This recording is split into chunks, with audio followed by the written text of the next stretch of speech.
There's nothing better than you. So true. Big city lawyer went duck hunting in rural Mississippi. He shot and dropped a bird, but it fell into the farmer's field on the other side of the fence. So the lawyer did what most of us would do. He started climbing over the fence to retrieve his bird. But about that time, the farmer drove up on his tractor and asked, "What are you doing?" "Well," he says, "I shot this duck. It fell into your field, and I'm retrieving it." Farmer says, "No way. It's on my property. You can't have the duck. It's mine." Lawyer says, "Sir, you don't understand the gravity of the situation. I'm the best trial lawyer in New York City. If you don't let me have my duck, I'm going to sue you for everything you have." Well, the farmer says, "Now listen, we settle things a little differently out here in the country. We have what's called the Mississippi 3-kick rule." The lawyer says, what exactly is that?" Farmer says, "I get to kick you 3 times as hard as I can. Then you kick me as hard as you can 3 times, and we just keep going until someone gives up." The lawyer sized up the farmer and thought, "You know what? I think I can take this old man. Bring it on." So he says, "Okay, let's give it a whirl." So the farmer came up with his steel-toed boots, kicked the lawyer as hard as he could in his shin, dropped him to his knees, almost brought tears to his eyes. Then he kicked the lawyer in the stomach with all his force, nearly wiped him out. Then with his toes, steel-toed boots, kicked him right in the face, almost knocked him unconscious. Lawyer finally managed to stand up, weaving and wobbling around, and said, "All right, old man, now it's my turn." Farmer says, "Nah, I give up. You can have the duck." I don't think that's proper for a preacher to laugh at that, but I'm glad you did. It is pretty funny. Have you ever been in a situation where someone antagonized you, someone baited you? Ever been driven to the point of total frustration by a supervisor, by an employee, by a coworker? Whether you work at a restaurant, a factory, a school, an office, a church, home, sometimes the workplace is filled with labor pains.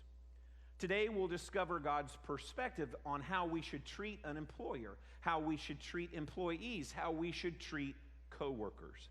And the principles are great because they apply to all of our relationships, but of course we're in a work series, so we're going to make the application to our jobs. First question of the 3 that we need to ask and answer is, how should we treat our employers?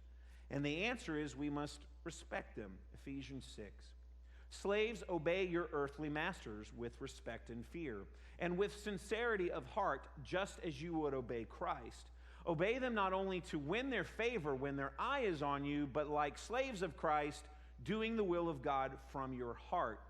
Serve wholeheartedly as if you were serving the Lord, not men, because you know that the Lord will reward everyone for whatever good he does, whether he is slave or free." Now, in the New Testament world, slavery was such an ingrained part of society and life, few ever contemplated the morality of it, whether it was right or wrong. It was just considered an economic and practical necessity of everyday living. When one nation conquered another, the conquered nation became the slaves of the conquerors. Well, today, the closest thing we have to this master-slave kind of a relationship is an employer-employee relationship. And the great thing is, many of the Bible's principles are fully and completely transferable. Take, for instance, I want to share with you 4 ways that we can demonstrate respect to our employers. First, we need to keep our promises. Keep our promises. In Psalm 15, the question is asked, who may dwell in the Lord's sanctuary? In other words, who can dwell in his presence? And verse 4b gives one answer. It says, one who keeps an oath even when it hurts and does not change their mind. Now, it can be hard to find someone these days who will keep their word. A pro athlete signs a multi-million-dollar contract, has a great couple of years, and then announces, you know what, I'm not going back to the football field until my contract gets renegotiated. He didn't keep his promise. The divorce rate shows someone is not keeping their word. When a contractor underbids a job and then walks off of that job unfinished, he didn't keep his word. Or maybe a teenager stays up way too late Friday night and then calls in and doesn't show up for their job on Saturday. They didn't keep their promise. So one of the marks of respect in respecting our employers is keeping the promises that we make. Another one is meeting deadlines. Proverbs 18 says this, "One who is slack in his work is brother to one who destroys." That's a pretty serious verse. Missing deadlines without a reason cripples the work of the organization. Jobs aren't completed, schedules aren't interrupted, delays happen, people are delayed, the timing is thrown off, morale gets, put in the trash can, everyone suffers. So we need to hit our deadlines if we're going to demonstrate respect to our employers. But also, we need to work without supervision, which that Ephesians scripture that we read kind of details that. Maybe you've heard this statement, "Don't worry about that, the boss will never know." Well, for the Christian, the boss always knows is because the boss is always in. We work for Jesus, and he knows and he sees everything. But when it comes to our employer, we can work independently without our supervisor always having to check whether or not we've actually completed and done our job. Fourth, we need to control costs. Listen to Luke 16. "So if you have not been trustworthy in handling worldly wealth, who will trust you with true riches?" That's a great sentence. That is amazing what Jesus just said. He makes a comparison between worldly wealth and true riches. Boy, there's a sermon in there somewhere. "And if you have not been trustworthy with someone else's property, who will give you property of your own?" Now, as employees, we are managers. We're managing the assets of another. We're stewards. The money, the property, the equipment, it belongs to the company. It's not ours. In fact, if we want to chase it further, it belongs to the Lord because everything belongs to God. So our job, and when we go and we work for an employer, is to help control costs and kind of help them become profitable. So why, as Christians, do we do these things for our employer? Why should we be concerned about keeping our promises? Why should we be concerned about meeting deadlines or working without supervision or controlling costs? Because of 1 Timothy 6.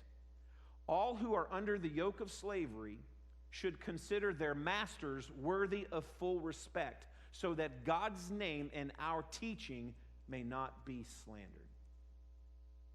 We work as if Jesus is our boss because he is. We don't want to give Jesus a black eye, a bad name. We refuse to be lazy. We refuse to cut corners. We refuse to show up late or to leave early or take too long of a lunch break or, violate company policies so that the world sees our witness to God and his name. And in some respects, maybe even become a Christian too. So the second question is this: how are we to treat our employees? And the answer is we must respect our employees, Ephesians 6.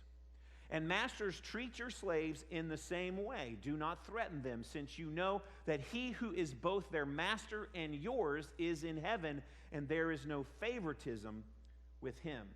Now, this one might catch us a little off guard. I mean, it's understandable that employees treat their managers with respect.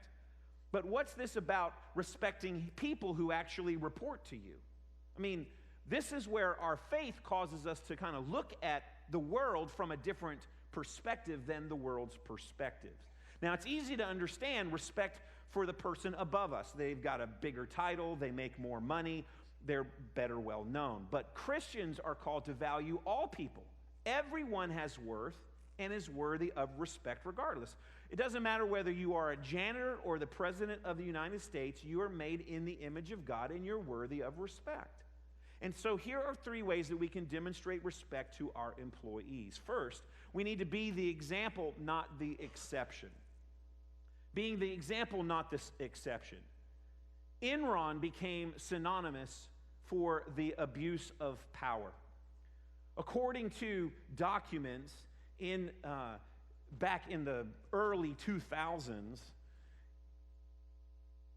we actually can see the fact that those top executives actually made $164 million. And so what they were doing was they were refusing to pay their employees, and they were refusing to take care of their retirement obligations for those employees, and they just lined their own pockets, and we know what happened. What happened was the company went bankrupt. I believe it was in 2004. We got slide issues too, Eric. That's why I had to grab my notes right here, because there's a lot of good things that I want to say, and I don't want to miss it. Well, the second thing that we need to do is we need to treat our people fairly. Just go ahead and reboot the whole thing. We need to treat our people fairly. James 5:4, which you cannot see on the screen, but it says this: "Look, the wages you failed to pay the workmen who mowed your fields are crying out against you. The cries of the harvesters have reached the ears of the Lord Almighty." Now, this verse teaches us against withholding wages. It's not only illegal, it's immoral. But do you think that God really cares about the executives in a company who are milking that company at the expense of their employees to where their employees receive absolutely nothing? I think he is concerned about that. The third thing that we can do is we can encourage honesty. We need to find ways to reinforce what people are doing well and let them know that they are doing well. We don't want to be like the father whose son comes up to him and say, "Dad, let's play some darts. I'm going to throw," and you just say, "Wonderful." Okay, we don't want to be like that. Not everything is wonderful, and so we need to have honesty. Do you remember the time when Lucy put her, and I had this slide up here too that has this quote, but she puts her hand on her hip and she says this about Charlie Brown. She says, "Charlie Brown, you are a foul ball in the line drive of life. You are a miscue. You are 3 putts on the 18th green. You are a 7-10 split in the 10th frame. You are a missed free throw, a shanked 9-iron, and a called third strike." I mean, she didn't hold anything back when she just lit him up. Now, God holds employees accountable to have integrity, but God also holds employers accountable to have integrity and respect. So that kind of brings us to the third question. How are we to treat our coworkers? And what's amazing is the answer is exactly the same, with respect. Our guys are so good, they got it up and running. Here's the verse of Scripture. "Live in harmony with one another. Do not be proud, but be willing to associate with people of low position. Do not be conceited. Do not repay anyone evil for evil. Be careful to do what is right in the eyes of everybody. If it is possible, as far as it depends upon you, live at peace with everyone." So here are 4 ways that we can actually demonstrate respect to our coworkers. We need to be cooperative. Have you ever worked for a company where one department is working against another? There's one division who's working against another division. Same company, same team, should be the same goals, but they are working divided. It can happen in our schools, it can happen in our homes, it can happen in our churches, it can happen in our places of business. How much more could be, accomplished? How much better would our productivity be if we could just all work towards a common cause? And so one of the ways that we can demonstrate respect to our coworkers is to be cooperative. The second is to avoid pride. God calls us to be humble, but we usually don't really understand what that means. C.S. Lewis said, "Humility is not thinking less of yourselves. Humility is thinking of yourself less." And so we need to avoid pride. Third, we need to resist revenge. There's an old comedy episode. Now, this goes back not decades, but maybe generations, to Andy and Amos and Andy. There's an episode where Andy just keeps slapping Amos in the chest until one day Amos has endured enough, and he decided that he was going to fix Andy once and for all. So he showed a friend some explosives that he tied to his chest underneath his jacket, and he proudly announced, "The next time Andy slaps me on the chest, he's going to blow his hand off."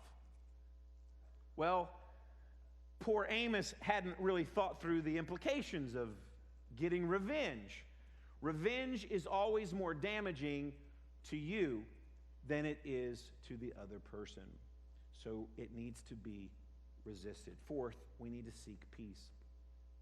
I'm convinced some employees, some family members, they just aren't happy unless something is brewing. There's always got to be drama. Some people just can't live without controversy.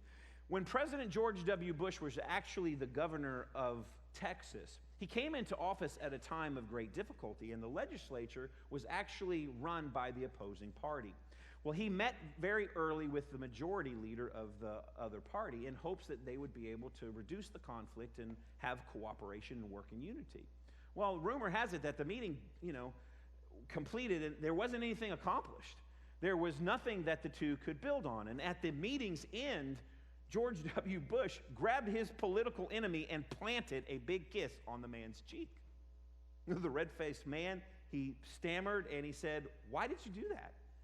And George W. Bush said, "Well, if I can't get your cooperation, at least I'm going to get a kiss." Now, those two men burst into laughter. And after that, they said that it ended a lot of their conflict between the two of them, and it began a new friendship. Now, I do not recommend that you trying that tomorrow at work. I am not suggesting that you go into work and start kissing your coworkers. That's going to lead to a lot of other problems, and you're probably going to need to get bailed out of jail from the preacher. But what I am encouraging you to do is find a way to communicate that you want to work in peace. Now, why do we demonstrate respect to our employees? Why do we demonstrate respect to our employers? Why do we demonstrate respect to our coworkers?